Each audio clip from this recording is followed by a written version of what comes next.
Bonjour, ici Madame Bernacci pour notre prochaine section d'apprentissage. Donc, nous allons apprendre aujourd'hui comment ajouter un hyperlien à notre page web. Donc, nous commençons encore une fois sur le site W3 Schools et nous pouvons nous rendre à HTML. Si je fais une recherche pour lien, on devrait voir dans la barre gauche, lien HTML.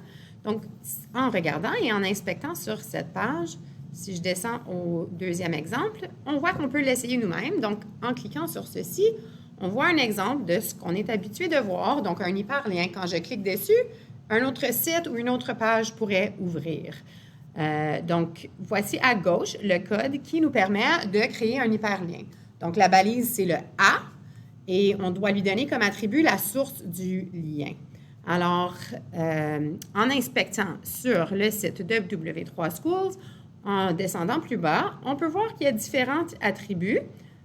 Donc, amusez-vous à voir les différents attributs au bas de la page, si je ne me trompe pas. On peut voir ici la balise.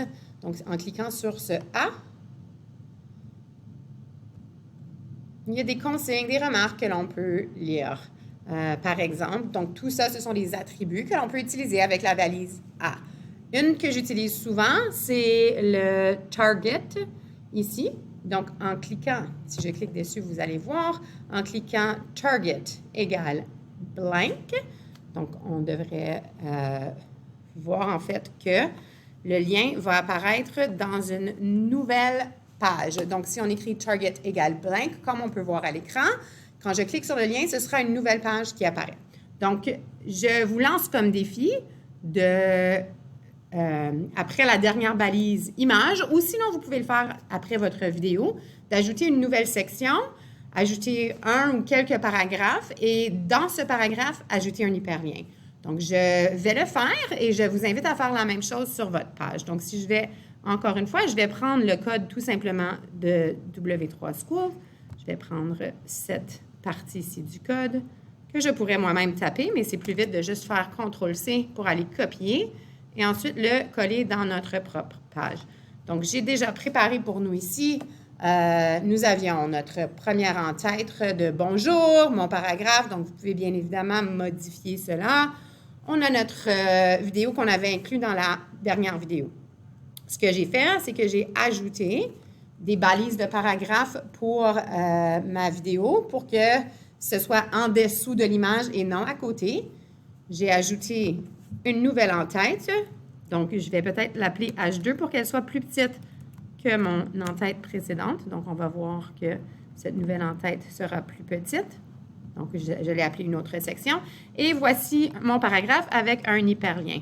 Donc, j'apporte le code de W3 Schools et je peux le modifier pour mettre le texte que je veux à l'intérieur. Donc, on peut voir maintenant, si je fais Preview et on regarde au bas de la page, on va voir le lien en question. Donc, en cliquant dessus, en ce moment, ça m'apporte... Donc, ça ne va pas fonctionner si on est dans la fenêtre de prévisualisation dans la même fenêtre. Donc, il faudrait aller sur la loupe au bas et faire dans une nouvelle fenêtre. Donc, Preview in a new window. Cette fois-ci, on verrait au bas de la page mon lien et quand je clique sur ce lien, ça va ouvrir le site que tu as mis entre parenthèses. Donc, je vous invite à créer un lien, pas nécessairement vers W3 Schools, mais n'importe où de pertinent. Essayez aussi d'utiliser l'attribut Target pour l'ouvrir dans un autre onglet. Bonne chance!